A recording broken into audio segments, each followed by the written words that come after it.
வாங்க இன்னைக்கு என் கூட சிட்னி பஸ்ல டிராவல் பண்ணலாம். ஸ்டாப்பிங்ல நின்னா மட்டும் போதாது, கை காமிச்சாதான் பஸ் டிரைவர் நிறுத்துவாரு. உள்ள ஏறினதும் ஓப்பல் கார்ட் ரீடர் இருக்கும், அதுல டேப் ஆன் பண்ணிக்கலாம்.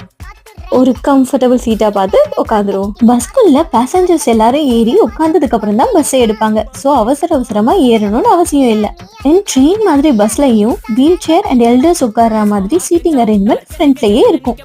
இன்கேஸ் எல்டர்ஸ் இல்லைன்னா வீல் சேர் இருக்கிறவங்களால பஸ் உள்ள ஏற முடியலன்னா பஸ்ஸை லோ பண்ணி ஒரு ரேம்ப் மாதிரி போட்டு டிரைவர் அவங்கள உள்ள கூட்டிட்டு வருவாரு.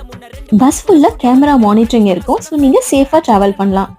இந்த சிட்னி பஸ்ஸஸ்ல sitting capacity 40 and standing capacity 30 வரைக்கும் அலோவ் பண்ணுவாங்க. உங்க ஸ்டாப்பிங்க்கு முன்னால இந்த ஸ்டாப் பட்டனை பிரஸ் பண்ணீங்கன்னா ஒரு ப்ளூ லைட்டோட டிரைவருக்கு சிக்னல் போயிடும். இங்க கண்டக்டர்ஸ் கிடையாது, வெறும் டிரைவர்ஸ் மட்டும்தான். இங்க எவ்வளவு கூட்டமா இருந்தாலும் எல்லாரும் லைன்ல நின்று தான் பஸ்ல ஏறுவாங்க. சிட்னியை என் கூட சுத்தி பார்க்க சப்ஸ்கிரைப் பண்ணிக்கோங்க. பாய்.